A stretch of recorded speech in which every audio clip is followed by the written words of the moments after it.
This is Rabbi & Son, hot takes on news, pop culture, and religion, hosted by Rabbi Patrick, that's me, and my son Javon, who's currently scrolling his phone. Spiritual, irreverent, always fearless, produced by Darshan Yeshiva, and, as someone mentioned to me in the last episode, that is spelled DARSHANYESHIVA.org. We want you to be a student, so join us at Darshan Yeshiva. This episode's going to be about Jewish nose rings. We're going to continue our answering questions on Reddit that no one asked us. This is from a user named Truxel, and this was actually posted fairly recently. So here we go. The Torah mentions women wearing nose rings several times.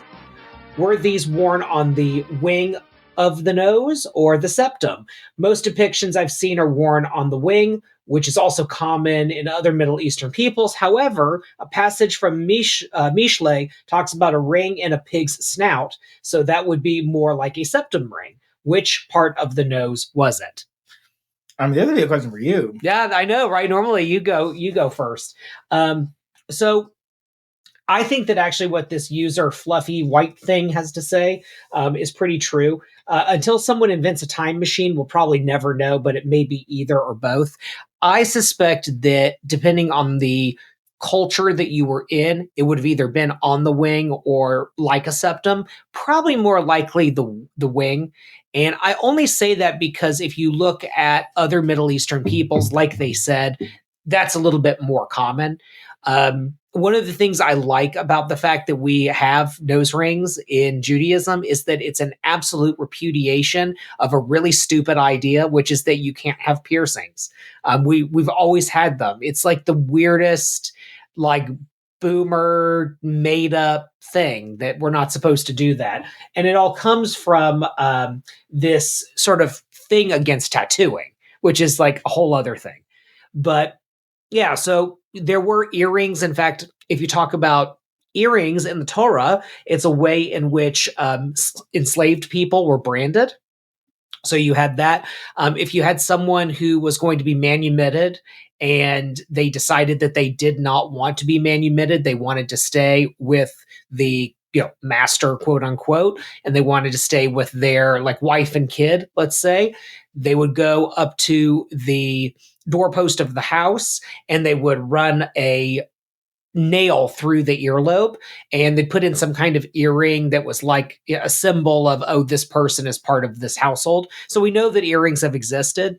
There are some rabbis that they will say, well, that's why we don't do piercings anymore, because you wouldn't want to wear something that an enslaved person would, or you don't want to cause yourself physical harm that is not part of an identity that you have. Like it's basically, we have a thing that it is a sin to cause unnecessary harm to yourself. So maybe, something like that. Having said that, though, people cause unnecessary harm to themselves all the time. There are videos on Instagram of Orthodox Jewish women in Miami getting Botox. So, and I assume, I've never gotten Botox before, but I assume getting, needles shoved into your face is probably a little painful, have to guess, possibly. So I kind of don't buy all of that stuff. The bigger thing is the tattooing thing. And that's where I have a little bit of expertise because I have, both arms covered. I remember when I first started making Jewish videos that people would see a tattoo that I would have, and then that would be the thing they wanted to talk about. That was 15 years ago, so now no one cares. But the idea with tattooing is that you don't have piercings or markings related to death. So it's actually about gashes. So self-flagellation, things that you would have done, self-mutilation as part of ancient mourning practices. So that's the kind of stuff that, you're sort of not supposed to get into. So I would say to this person, if I had to guess, the nose rings were probably through the wing, also from a sanitation perspective, because I think that it's easier to get one in the wing in terms of like cleanliness and stuff like that. I've known plenty of people who have gotten septum piercings and, industrials and all kinds of other piercings that I'm not going to talk about on a family program that get real gross real fast because they're not taking care of them. So yeah, that would be my guess. So Javon, any thoughts as a Gen Zer on anything related to, piercings, tattoos? I feel like your generation, like, almost doesn't care in some ways. Like, it's not edgy anymore. I mean, no, but I do want to talk about this whole tying it back to slavery thing. Yeah. No one's talking about that. No one is thinking about it like that. No Jewish person is waking up saying, I'm not going to get that, my ears pierced because, that was, a sign of form of enslavement. I mean, like, oh my gosh, like if we do things every day that enslaved people were doing. Okay. Like, you understand what I'm saying? You mean just living daily life? Yeah. So it's like, should we just do nothing? Like, what do you want? Like, and piercings, let's be honest, ear piercings, they don't hurt.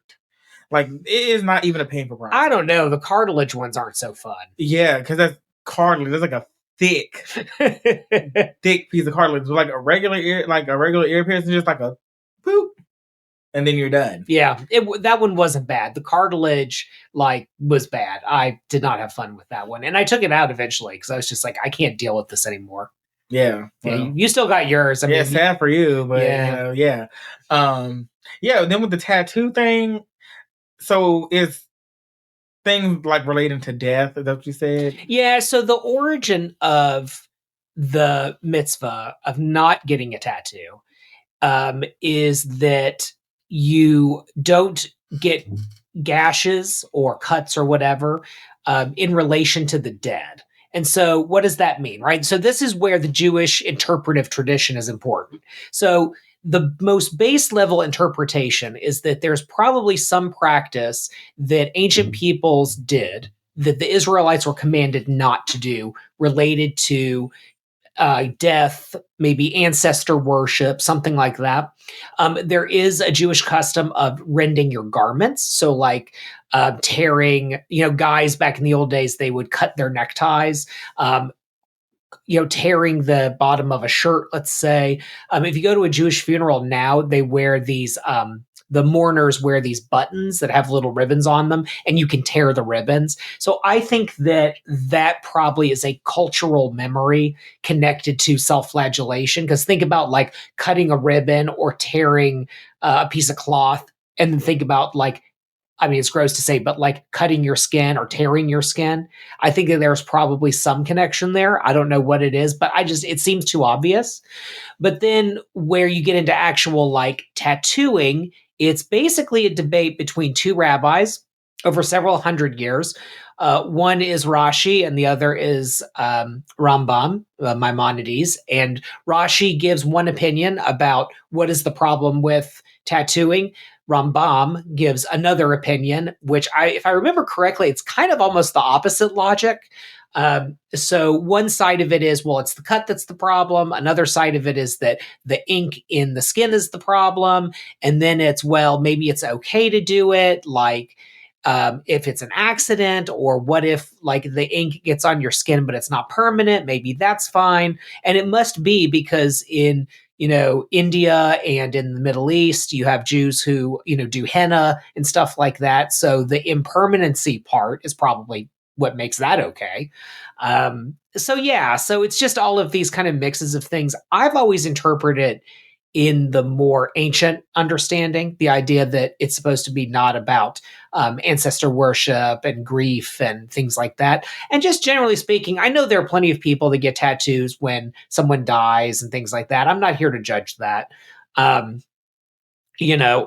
think that a lot of the anti-tattooing stuff, it's not just the halakhic, it's not just the religious legal aspect, but it's the cultural memory of the Holocaust and being forcibly tattooed. Now, there's nothing wrong with being forcibly tattooed. That's not a sin. You had nothing to do with it.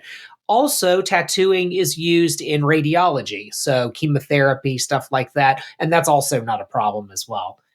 So if you want to get literal about it, it's the halakhic issue. I tend to take a much more meta approach to these things than I think a lot of people. But so that's my take on it. I don't know. I don't think you should keep, like, if people want to take something that was harmful and they want to turn it into something else, I think that should be allowed, and not, that constant, like, making them feel bad, about things that happened in the past. So, like what? How do you mean? Like you said that during the Holocaust, people were forced to be tattooed. Yeah. That's like that. Yes, that's a bad thing, but they should not have to curry over to, like, the new generation. Well, I mean, ancestral guilt is certainly a thing. There's the joke about, like, tradition is just your ancestors guilt tripping you. Exactly. So sometimes you can't shackle yourself down by, what the other generation wants to do. That's not how society progresses. Spoken like a true young person, right? Don't trust anyone over 30. I didn't say never trust anyone over 30. I think you can listen, take in the advice, and do with it what you will. Yeah. Which, you do with any advice. Right. Yeah, no, I'm with you. I'm only saying that the Holocaust issue is just part of why there's the prejudice, because there are plenty of things or I shouldn't say prejudice, the bias against tattooing, because there are plenty of people who do a lot of other things that are not Jewishly acceptable, but would have this opinion of tattooing. And some of it's generational too. So you think of, like, my mom's age, right? She's 84, an 84-year-old has a different understanding of what tattooing is than a 24-year-old.